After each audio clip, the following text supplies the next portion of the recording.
Yo, it's Trev from NBNY Global. You're in for a treat today. I got the award-winning Johnny FD is in the house. We're going to tour his condo. We're going to do a brief interview. We're going to see what's going on with him. We're going to talk about Ukraine. So stay tuned. NBNY Global. Let's go!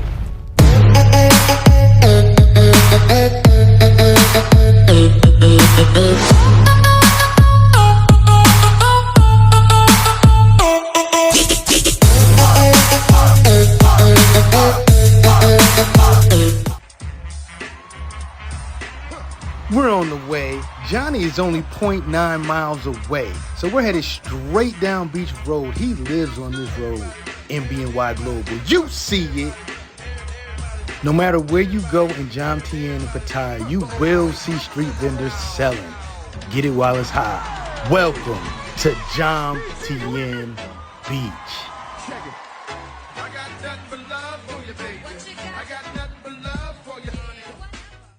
Just made it to Lupini Park, Jomtien. They got a restaurant right in the front with a pool.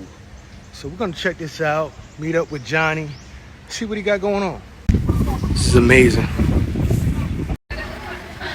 Johnny's sitting here at work, getting his work on. There he is. Yo, what's going on? Nothing, just chilling. Time to get it in. My office. Appreciate it, man. I got my NBNY, you see him? That's it. How you doing? That's what's up, bro. Yo, this place is beautiful, man. Checking out the pool, the beach. Yeah, right on the beach as well. And actually, what I like about this building, the reason why I selected it, it has an entrance from the beach, and you'll see a little bit later it has an entrance from the second road. So wherever you want to go in the city of TV. That's what's up, man. Yeah, you right on the beach, literally. Yeah. But what's funny is if you look at the building right here, these are the biggest buildings in Jomtien, Pattaya. And people call this the projects. Like, some people don't want to live here. They're like, oh, it's too big, so many people, it's 30 floors. I'm like, I love it. Yeah. If projects had a beach and a swimming pool, I'd be all right. That's it. That's what's up.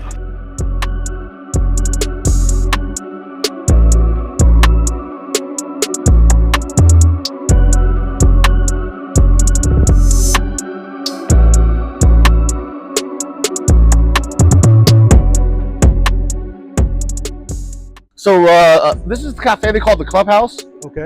But you know, anybody could actually come here. You don't even have to be a resident.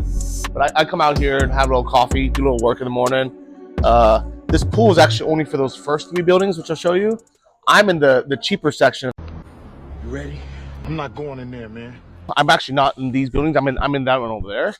They're all they're all the same developer, but these are the more expensive ones. They're like the 1 bedroom, 2 bedrooms.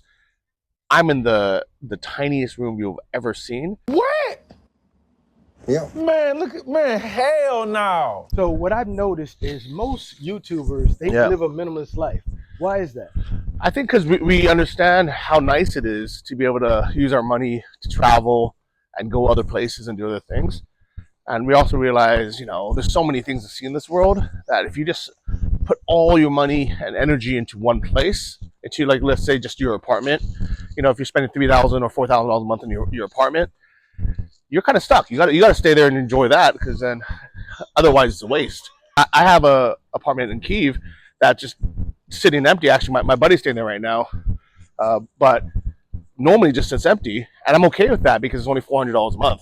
Oh wow! And I don't feel bad that I can keep that year round, keep my stuff there, have it for when I go back, while renting this. So now, you know, basically I'm renting 2 apartments, and because this one's so cheap, when I go pee next week, you know, and I'm staying there for a week, or I'm in Chiang Mai last month for 2 weeks, I don't mind renting, you know, that third spot. You know what I mean? But if I was, you know, imagine if I was spending $5,000 back home, you know, then, you know, you take a vacation, but then that's stretching your budget. But like the way I do it now, I can afford to live, you know, in multiple locations. And I think that was something that, you know, only like retired multimillionaires were able to do. Like, imagine having a place in New York and a place in Florida, you know, and then still going on vacation with someone else. Yeah. You know, that's the lifestyle that I never thought would be possible. But out here where it's pretty cheap, or living in like Eastern Europe where I live, it's doable. Especially if you're a minimalist. You said you live in Ukraine, man. Yeah. A lot of stuff going on in Ukraine right now. Yeah, it's wild. Tell Yeah. me about that and your experience. Yeah. So actually, this was a present someone gave to me. It's their chizub. It's their trident. I think Ukrainians say like Ukraine free forever. Because they've been occupied or attacked every year for the last couple hundred years, and they're good people. They don't deserve it. I think that's why I do what I can to try to help them. Whether it's volunteering or just spreading the word, because I was there before 2022. I was there for 5 years. I know the people. I know all the excuses why Russia attacked. It's all BS. It's all made up. And it's sad that now it became politicized, where aid for Ukraine or helping Ukraine has now become a political topic, saying Russia's like our friend. I'm like, you know what? You can think what you want about politics, but Russia is not our friend. Like we got to make sure that America and the West, just keeps them kind of at bay, because if we allow them to destabilize Ukraine, I guarantee you, like for example, if they had taken Ukraine very easily, I guarantee China would have looked at it and been like, you know what? It's our time to take Taiwan. The US ain't gonna step in. That's it. All right, so I'm not gonna disturb the people here too much. They're probably working, but it's a good spot. Bring your laptop, or bring your kids. Come hang out. There's drinks and food everywhere. There's that little samosa lady right here. So what's this right here? So this is actually one of the lobbies. So this is building B. I'm in D. So there's a so this is a big lobby A, B, C, here. D, E. So there's like four or five buildings. Yeah, these potato ones for 25 baht. These are good. Yeah. And then what I like about this place too, they got covered parking. It's $10 a month for a car, or like 50 baht a month for your bike. Yeah, it's cool. They even got EV chargers here, and you got all these Chinese-made cars now. This is an MG, which used to be a British brand, but they went bankrupt like 20 years ago, and some Chinese company bought it out. They look nice, but honestly, if I was going to buy a car here, it'd be some kind of Toyota or something, something that's made here. Because there's a crazy tax out here. If you want to buy like a BMW or something, if you want to flex, 100% tax. Fuck no. And I'm gonna stand on that. And this is your building right here. Yeah, so this is my building. This is normally open every day for Mondays. This is a little convenience store as well. But actually, to be honest, we get everything delivered out here in Thailand, because back home you got Uber Eats, you got all that stuff, but it's expensive, right? Out here, it's like you pay an extra $1 or something, you get it delivered. Wow. Laundry service right here too. So you have this little waiting area for taxis, but also this is where you get food and everything dropped off, and it's so safe out here. No one's stealing nothing. Like people will drop off, like this is like someone's lunch, someone's water, someone's bedding. No one's gonna come take it. I mean, there's also security and cameras and stuff, but in general, here's what it is. It's not that people don't want to commit crimes. It's two things. One, out here everyone's Buddhist, and they believe in karma, so they won't do nothing bad because it will come back to them. But second, nobody wants to go to Thai prison, because it's not like in the U.S. where some people don't mind going to prison because maybe the life there is even less bad than they're them struggling on the streets. But out here, they're like, no, I'm not going to Thai prison. So it's generally very safe, and they're very strict as well. So this little machine this guy's using right here is called Talbin. It's how I got my coffee. And I'm not gonna say everything is healthy on there. I mean, I drink Americano, so it's the only thing without sugar. But you get Thai teas, you can get all the stuff, and it's super convenient. It's like having a barista on your doorstep. I don't know if you guys ever seen this before. This is a fresh fruit vending bin. You can get all kinds of exotic fruits. You can get that Logan's. You can get jackfruit. You can get watermelon. You even get these Japanese grapes, these big ass grapes. And you take a look, everything's less than $1. We're gonna get Cape gooseberries. All right. Because you can't get this in the US. So 30 baht, it's like 95 cents. I got a Thai bank account, so I'm just gonna use that. All you do is you scan, You pay it right here. I'll show you my PIN. But bam, it's done. It knows I paid, and in a couple of seconds, it's gonna come drop out. Grab fresh fruit. Right out of the vending machine. Exotic fruit too. Yeah. You know, like papayas, guava, pineapple. Even got fondue, mixed fruit and chocolate. I didn't even see that one. That'd be good for a date. Yeah. Date night.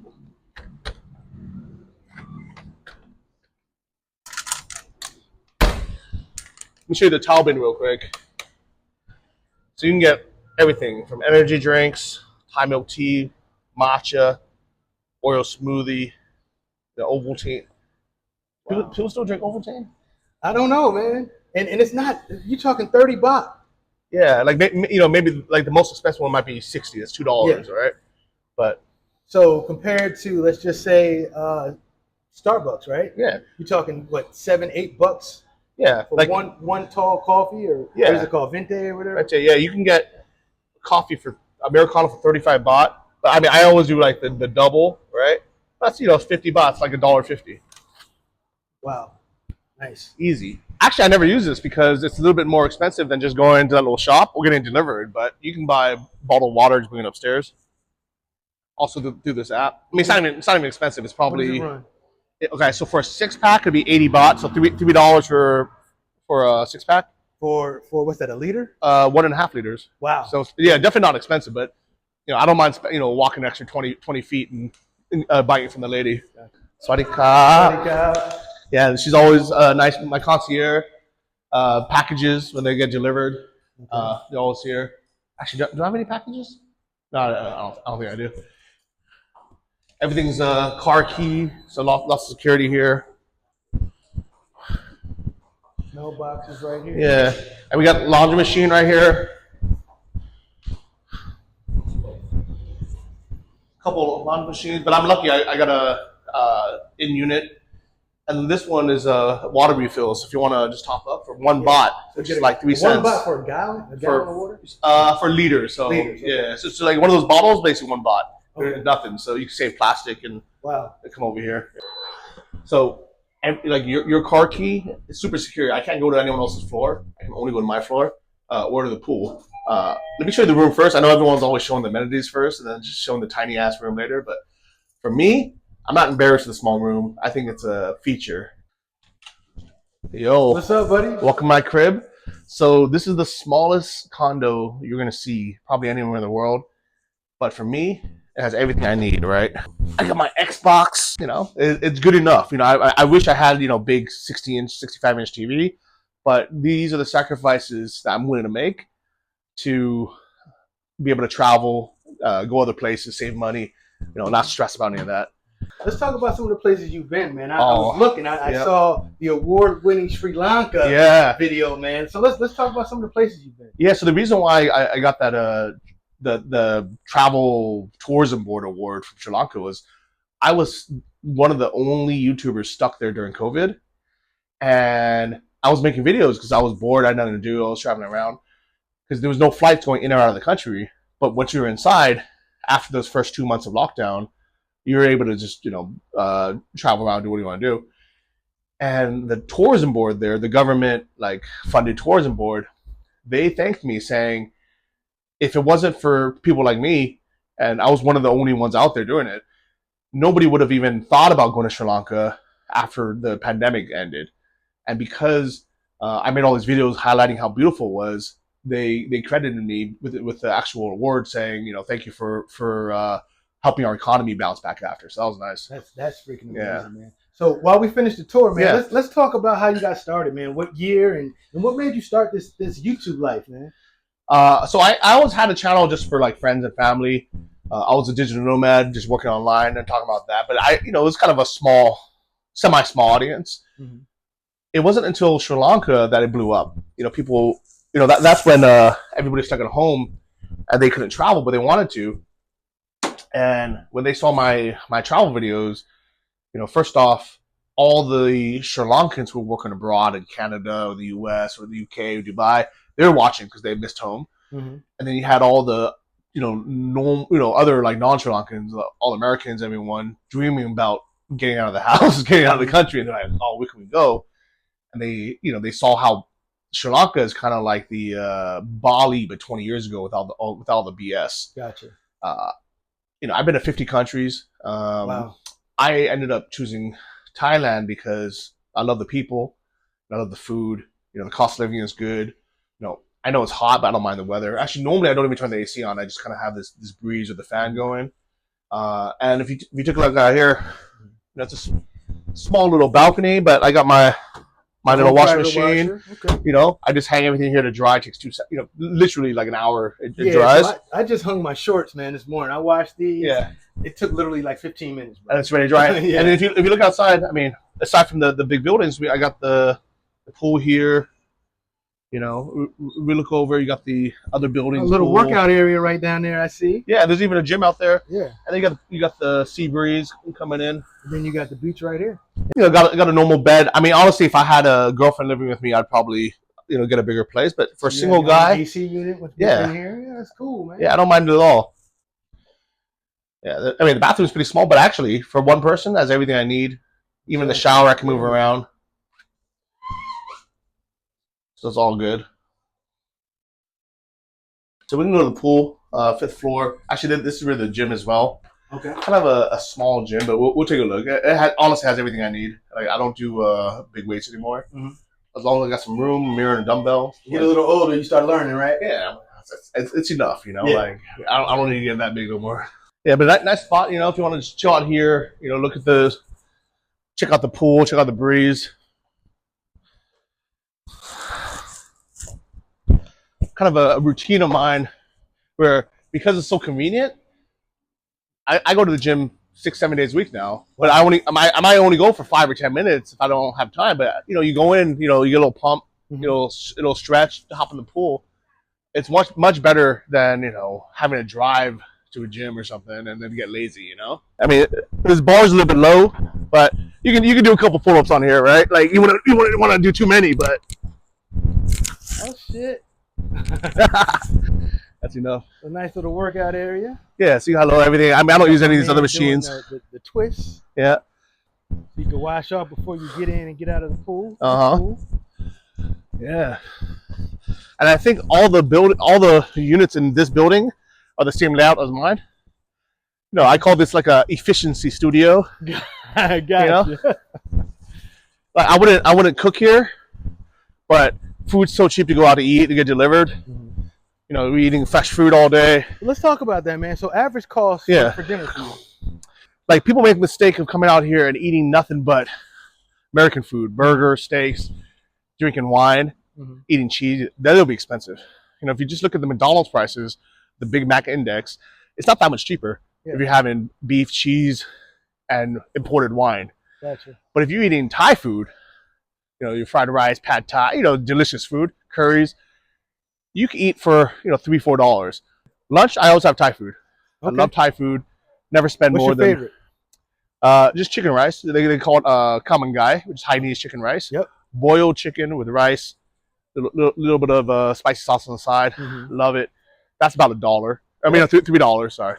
For dinner, I'll go out with friends. Maybe we'll spend a little bit more, but you're still never spending more than $200, $300. Mm-hmm. So in a day, I would say. So for the people, $200, $300 would be how much? Maybe like $8 to $10. Yep. So in a day, I'm probably spending $20 on food. Yep. If you get caught up and you start drinking a lot, you start eating like more expensive kind of Western style food. You might spend what you're spending back home. Mm-hmm. But for me, I eat well, I eat good. Ain't nobody say I'm lacking, right? Mm-hmm. So and I eat a lot of fruit and everything.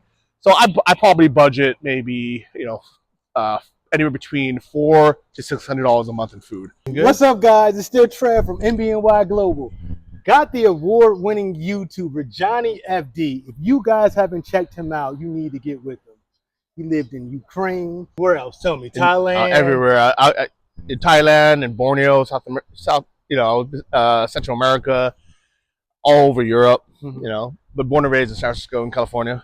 San Francisco and California. We're definitely going to talk about that. So Johnny's here. He's graceful enough to let this young buck He's been teaching me a few things. I learned a lot of stuff so far from him just in a matter of hours. So I appreciate the time. Yeah, you're welcome. Man. Yeah, it's been fun. Let's talk about your childhood, man. Where'd you grow up? San Francisco, immigrant parents, right? Okay. We're real strict. Like, you know those stereotypes about throwing the math book at the kid? Oh, yeah. That was me. But I was never good at math. Okay. So I felt really out of place, you know?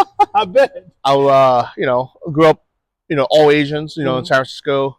It was funny because I never had no beef with nobody. I was always kind of just doing my own thing. But my school, man, the Mexicans were fighting the blacks were fighting the Asians. Oh, wow. I even accidentally, I mean, this is funny. I used to go home. I was such a loner. I didn't have that many friends. I used to walk home, 20 minutes to eat at home, save some money. And then I would walk back through the park to go to school. And then one day I walked through, and there was like 20 black guys turned around and looked at me, and they're like, "That's the guy." And I was like, "Oh shit," Yeah. But then they turned back around and they saw 20 Asian guys on the other side. They're like, "Oh no, they're over there." And they thought I was flanking them or something. And you were just trying to. I was just trying to go home, and I was like, "Man, which side should I be standing on?" Right? And I was like, "I don't want nothing to do with it." I think I didn't really discover who I was until I actually moved out here, because out here, no longer was I the Asian American guy trying to fit in. I was just the American guy living in Thailand. Yeah. So this is where I call home now. Okay. Yeah. Me too. Yeah. I love it, man. But as far as Ukraine, the reason why I left Thailand was I realized, even though I was here for 10 years and it was my home for a long time, I never really was accepted as a resident, even not even as Thai. Like I speak Thai not so well, but I can communicate, get by. Yeah. But they're always, he's a Farang, he's a tourist. So I always felt, if something happened, I would just be treated as any other tourist. I had no rights here, and that's why I never wanted to invest my life. I don't want to invest my money. I don't want to, get too ingrained here. If that makes sense. Gotcha. Yeah. So I noticed that in San Francisco, right across the bridge is Oakland. Yeah. How was that? I didn't go there that often, but actually it's funny. I with this girl once, dropped off in the morning, and I remember it was like that scene in Friday. This big Debo looking dude with no shirt on. I don't know. It was jogging in the morning. What he was doing, he ran straight out of my car and just looked at me like this, and I was like. And he's like, and he just ran around.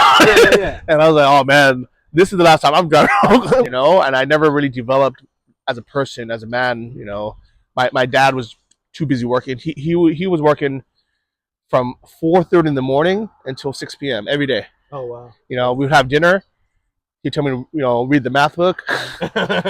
And then he'd be in bed by 9, So I never, spent that much time, that much time like having that father figure around. I love that you mentioned this, man, because one thing about my journey is accountability, right? So what happened with me, with my son, is something similar. My job was very demanding, and I worked all the time. Even when I got home, I worked.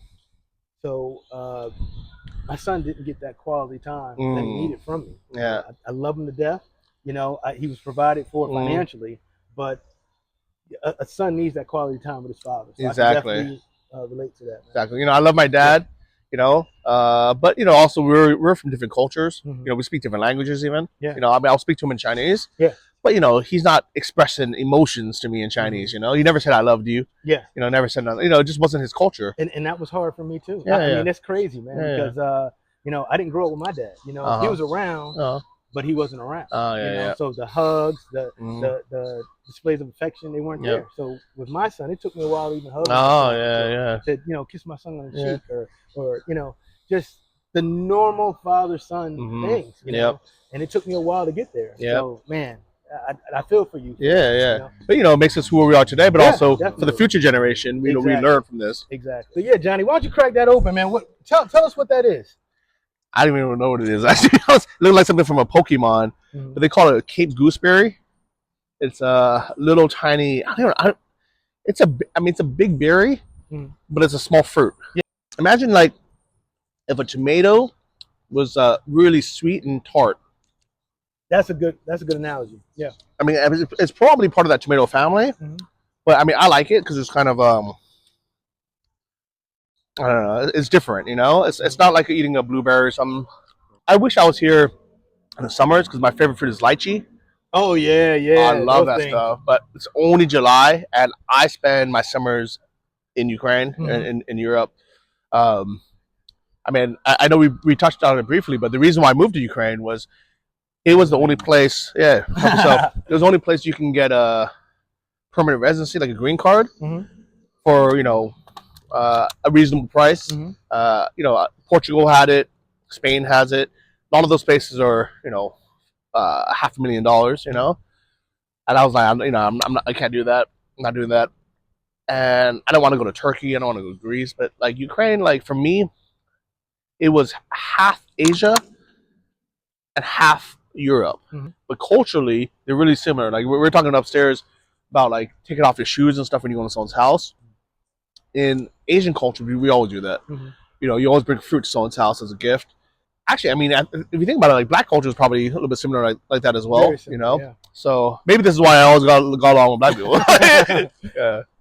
But and I think and Ukrainians, they've been through suffering for generations, so they're real appreciative of the good things in life. If you're a good person, that's all they care about. Gotcha. And I appreciate that. And a girl, like, she won't accept a drink unless she actually wants to talk to you. Gotcha. And they put you down. They put you down like in a respectful way. And you move on to the next. And you move on, yeah.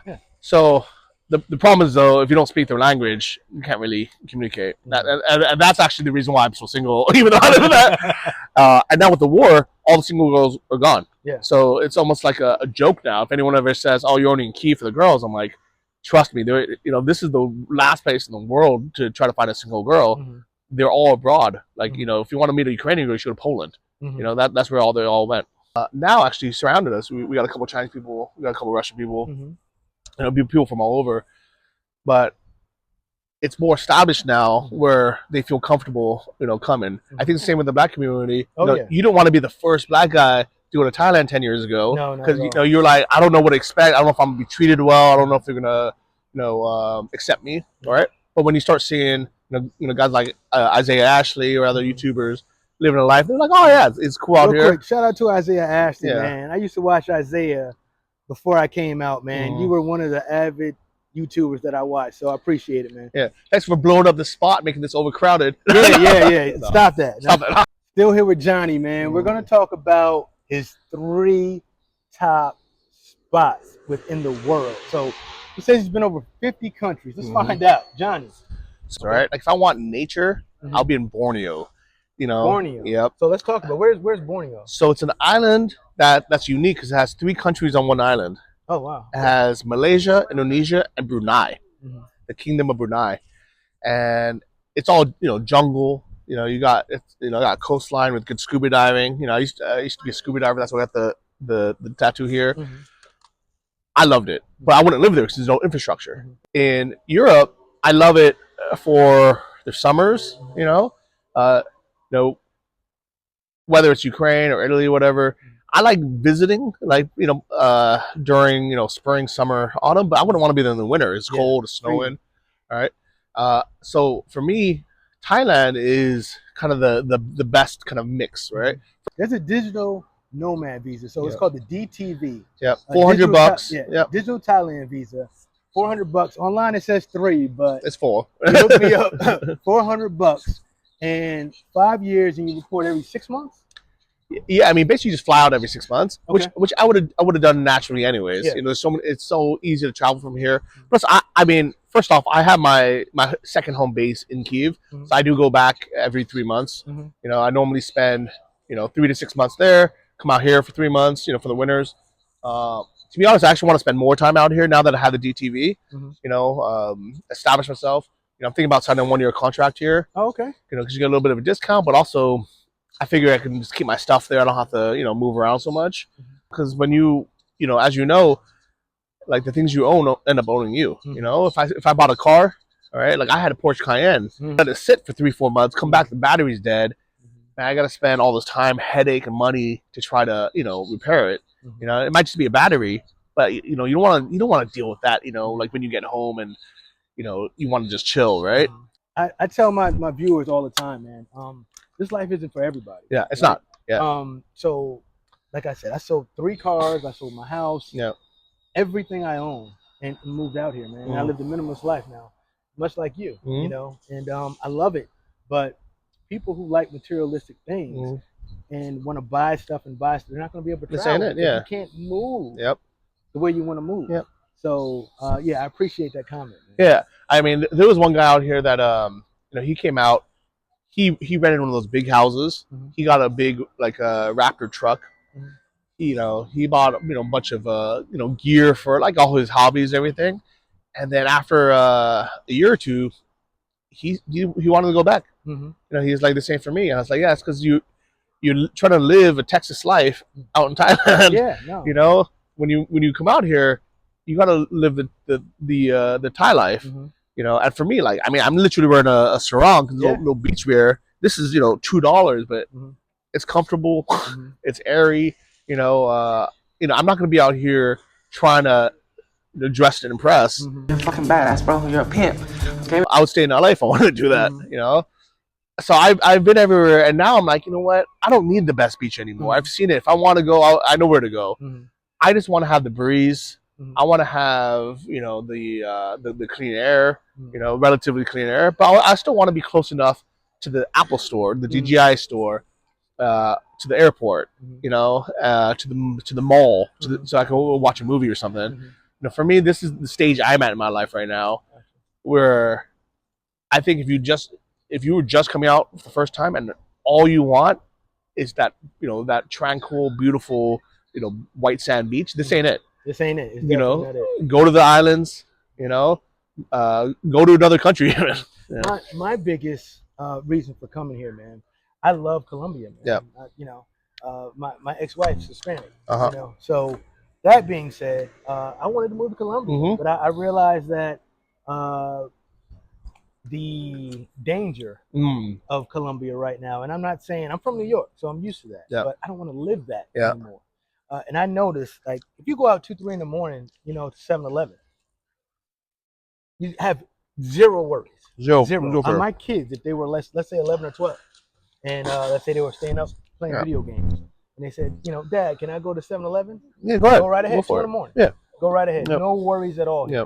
First off, don't come out here if you're gonna be the bad apple, because first, you know, we don't need that out here.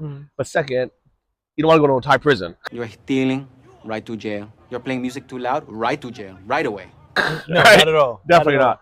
But if you want to come out here and live the Thai way, you know, respect, you know, being, you know, not too loud when you're out in public, you know, eating Thai food, you know, survive. You know, take it easy. Yeah. You know, live in a small apartment, you know, not trying to live, you know, out. Like I have a friend, like my best friend. He keeps talking about how he wants a 150 square meter, you know, like a big apartment. And I was like, this ain't the country for you. Yeah, it's keeping up with the Joneses. Yeah, and that was my problem back home. I made a lot of money, had a nice car, and I had a nice house. I wasn't happy, bro. Yeah. So I decided to change my lifestyle to come out here and do what I'm doing now. Yeah. I love every day. I mean, as well. So I think it's a wrap. Yeah. Thank you guys for watching. Make sure you subscribe to the channel if you haven't seen it. So I'd like to thank you, Johnny. Yeah, you're welcome. You got that NBNY hat on. You guys see? Check it out. Check out NBNYGlobal.com. Make sure you go to Johnny FD. Go ahead and spell that for me. JOHNNY FD, like fire department. There you go. Hey, award-winning YouTuber. Hi. Johnny FD Jin. Let's get it. Let's go. What's up? So I'm renting my short term. So it's 12,000 baht a month.